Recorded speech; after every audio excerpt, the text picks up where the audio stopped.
Si yo te preguntara cuál es la diferencia entre corriente alterna y corriente directa, ¿podrías responderme? ¿Sabes decirme por qué en aparatos como refrigeradores, licuadoras y focos usamos corriente alterna, pero en aparatos como computadoras, celulares y tablets usamos corriente directa? Es más, si te lo pidieran, ¿podrías convertir alterna en directa y directa en alterna?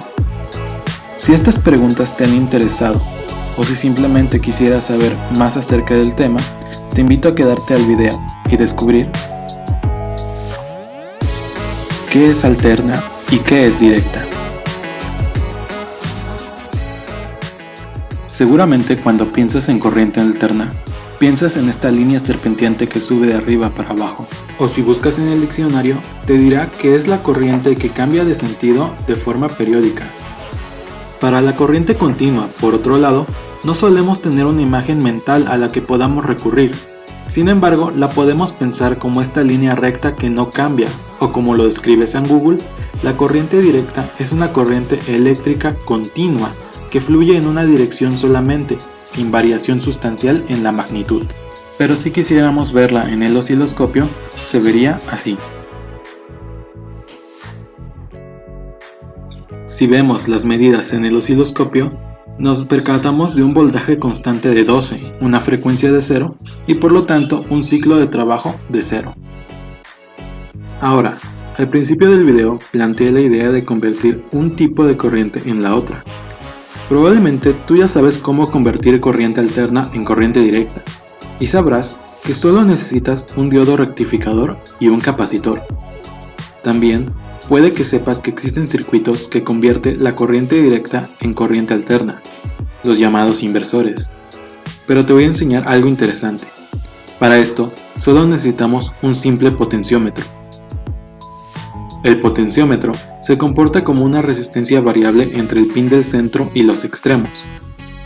En audio lo usamos como divisor de voltaje para atenuar una señal de entrada y así controlar el volumen de un amplificador.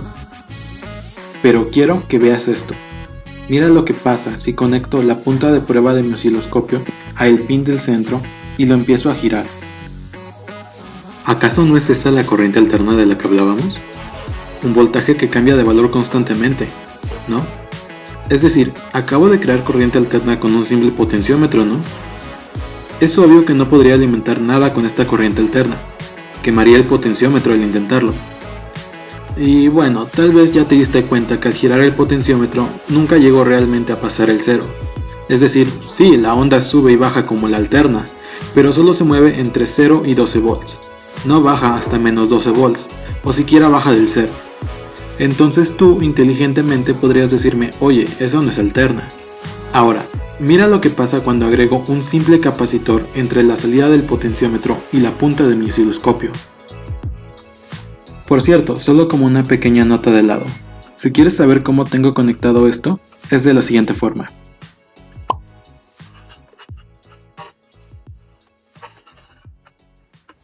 Ahora sí, veamos qué pasa cuando hago variar el potenciómetro.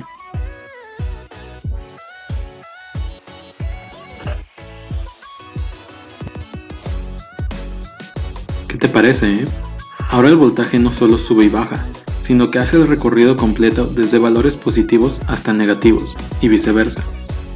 Es como si de repente tuviéramos una fuente simétrica, y podríamos ir desde el positivo de la fuente hasta el negativo. Si te ha gustado este pequeño truquito te voy a enseñar otros más.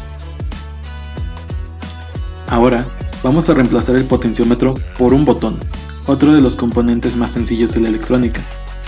Agregamos también una resistencia, solo para no cortocircuitar mi fuente. Y vamos a medir entre el botón y tierra y veremos qué pasa.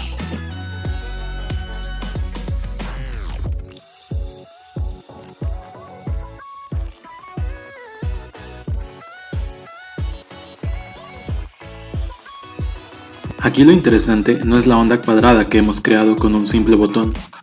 Aquí lo interesante es la pregunta. ¿Es una onda cuadrada corriente alterna o corriente directa? Si le preguntas a Wikipedia te va a decir que se conoce por onda cuadrada a la onda de corriente alterna, CA, que alterna su valor entre dos valores extremos sin pasar por los valores intermedios. Entonces, una onda cuadrada es corriente alterna aunque los dos valores de voltaje entre los que alterna su valor sean positivos. Ok, es hora de agregar un capacitor. Veamos.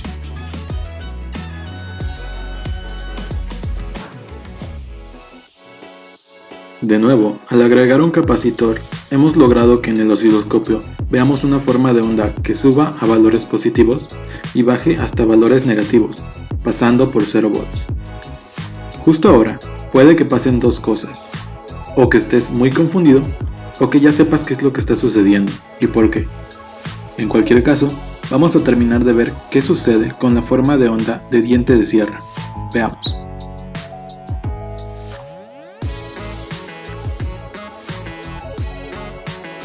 Con la intención de mantener los circuitos sencillos y fáciles de entender, en lugar de usar una fuente de corriente constante para cargar el capacitor, usé una simple resistencia y por lo tanto la rampa de subida tiene una curva, pero para tener la idea es aceptable. El circuito es sencillo, un switch de dos polos que cambia entre positivo de la fuente y tierra, cargando el capacitor con la resistencia y descargándolo a tierra inmediatamente. Esta vez, cuando agregamos el capacitor entre el circuito y el osciloscopio, nuestra forma de onda se deforma. Esto por cuestión de los capacitores acoplándose y cargándose el uno al otro. Sin embargo, vemos que de nuevo logramos el efecto de que la forma de onda oscile entre valores positivos y negativos, y no solo entre 0 y el voltaje de la fuente.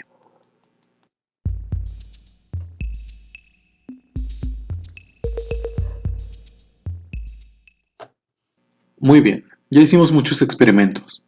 Es hora de aterrizar todas las ideas. Punto número 1. Vimos que con un potenciómetro podemos crear una onda sinusoidal. Con un botón y una resistencia creamos una onda cuadrada. Y con un switch, la resistencia y un capacitor creamos una onda triangular. Punto número 2. Todas las formas de onda solo oscilaban entre 0 volts y un valor de voltaje positivo. Sin embargo, cuando agregábamos un capacitor entre el circuito y el osciloscopio, ahora el voltaje sí cruzaba por 0, entre valores positivos y negativos. Y por último, punto número 3, no estábamos usando una fuente simétrica, sino una fuente simple. Ahora, para la explicación, vamos a ejemplificarlo solo con la onda sinusoidal. Sin embargo, esta misma se extrapola a la forma de onda cuadrada, diente de sierra, y todas las demás formas de onda que existen. Para ayudarnos a visualizar la idea, usaremos esta gráfica. En el eje vertical vamos a asignar el voltaje y para el horizontal el tiempo. Como el tiempo solo avanza y no retrocede, entonces solo tendremos valores positivos de este. Sin embargo, para el voltaje sí podremos tener valores negativos, así que tomaremos el eje horizontal como el 0 de nuestra gráfica. Para empezar, la primera gráfica que vimos fue la de corriente directa. Esta era simplemente una línea recta en la pantalla del osciloscopio. No variaba en magnitud, así que la representaremos de la misma forma, como una línea recta. La representamos como una línea punteada simplemente por el hecho de que la fuente puede estar conectada o puede no estarlo. Que de hecho, este es el símbolo eléctrico de la corriente directa, una línea recta y encima una línea punteada. Esto lo puedes ver en los eliminadores de corriente. La segunda forma de onda que vimos fue la sinusoidal, hecha con el potenciómetro. Ahora, aquí viene un hecho interesante. Si nosotros pudiéramos girar la perilla del potenciómetro unas 1000 veces por segundo y conectáramos el pin del medio del potenciómetro a una bocina, en efecto, el cono podría vibrar y producir un tono de 1 kHz. Y aún así, esto no quiere decir que sea una onda de corriente alterna, al menos no corriente alterna pura. Básicamente, lo que todos estos hechos y experimentos nos quieren decir es que la corriente alterna y la corriente directa son dos caras de una misma moneda, y que ambas se combinan para crear todas las formas de onda, señales, pulsos y cualquier forma de voltaje que podamos imaginar. Imaginémoslo como una mezcla de dos partes, una de alterna y una de directa. Así que, de ahora en adelante, llamaremos a estas partes componentes. Y nuestra onda sinusoidal tenía una componente de alterna y una componente de directa. Estas componentes de hecho son medibles y para nuestro circuito con el potenciómetro convenientemente son iguales. Es decir, nuestra onda sinusoidal estaba hecha de 6 volts de corriente alterna y de 6 volts de corriente directa respectivamente. Esto quiere decir que nuestra componente alterna es una onda sinusoidal que a partir de un cero virtual sube 6 volts hasta su valor de voltaje máximo, después baja a 0 y continúa bajando hasta menos 6 volts en su valor de voltaje mínimo. Si te preguntas a qué me refiero con un cero virtual, esto lo explicaré a continuación, en lo que es la parte de la componente directa. La componente indirecta sigue siendo en idea igual, es decir, un voltaje que no varía. En nuestro caso, la componente directa es un valor de 6 volts. Ahora, aquí viene la parte interesante. Como te dije, la señal total es la suma de ambas componentes.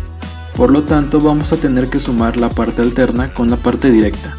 Y es justo aquí donde la idea de cero virtual aparece. Esta idea es en extremo útil, y la verás mucho más adelante en temas como amplificadores operacionales, pero con el nombre de masa virtual. Ahora, no te vayas a confundir y pienses que la componente directa es igual al cero virtual. No. El cero virtual viene a ser el punto desde donde nuestra componente alterna, alterna, valga la redundancia, entre valores positivos y negativos. En nuestro ejemplo, el cero virtual viene a ser justo el valor de componente directa. Entonces, a partir de los 6 volts de directa, la alterna va a subir otros 6 volts en su parte positiva hasta alcanzar los 12 volts de nuestra fuente, baja de nuevo al cero virtual, es decir, los 6 volts de la componente directa, y sigue bajando menos 6 volts hasta alcanzar los 0 volts de nuestra fuente. Es de esta suma de componentes de donde sale nuestra onda sinusoidal, del hecho de que a nuestra componente directa se le suma la parte positiva y se le resta la parte negativa de la componente alterna. Por eso es que se llama cero virtual, porque solo lo consideramos como si fuera un cero, aunque realmente son 6 volts. Ya explicamos la mayoría de la idea, solo queda explicar qué papel juega el capacitor para hacer que de ser una onda que alterna entre 0 y 12 volts, ahora alterne entre 6 volts positivos y 6 volts negativos. Bueno, realmente creo que se explica a sí mismo. Si alguna vez había escuchado la frase "el capacitor bloquea la corriente directa y deja pasar la alterna", esa frase se refiere a esto. El fundamento científico es mucho más complejo que esto, pero la idea es esa. Por eso, cuando lo poníamos entre el circuito y el osciloscopio, podíamos apreciar una onda alterna, porque desacoplaba la componente continua, la componente directa, de la componente alterna y solo dejaba pasar esta última. El capacitor actúa eliminando la componente directa de una onda y dejando una componente alterna pura. No elimina un voltaje como tal, porque si te das cuenta, la onda oscila entre 6 volts positivos y 6 volts negativos, por lo cual el voltaje pico a pico viene a ser de 12 volts. Sigue siendo el mismo voltaje total de la fuente. Aquí es la parte confusa, pero básicamente viene a ser que la componente alterna está montada sobre la componente directa y el capacitor elimina la componente directa, dejando solo la alterna. Entonces, vamos a hacer un resumen y la conclusión. Podemos convertir la corriente alterna pura en directa pura con un diodo y un capacitor, y podemos convertir la directa pura en alterna pura con un capacitor y una resistencia variable o un interruptor. La corriente alterna y la corriente directa ahora las llamamos componentes de alterna y directa, y solo son dos caras de una misma moneda, y para crear cualquier forma de voltaje simplemente hacemos una mezcla de ambas componentes. Cuando en esta mezcla una de las componentes vale 0, entonces quiere decir que la componente restante es 100% pura. Con un capacitor puedes acoplar y desacoplar las componentes entre sí, y cuando la componente alterna está acoplada en la directa, se dice que va montada. En conclusión, ahora que pudimos ver toda esta explicación, entonces sí podemos entender las definiciones de corriente que vimos al principio del video. La corriente alterna es aquella que cambia de valor entre valores positivos y negativos, Y la corriente directa es aquella que, aunque puede cambiar de magnitud, nunca va a cambiar de signo. Se va a conservar positiva o negativa, pero no va a cruzar de positiva a negativa. Si te ha gustado mi explicación, considera suscribirte al canal, ver mis otros videos y dejarme un like. Si tienes alguna duda extra o idea, no dudes en dejarla en los comentarios, y te espero en mi siguiente video.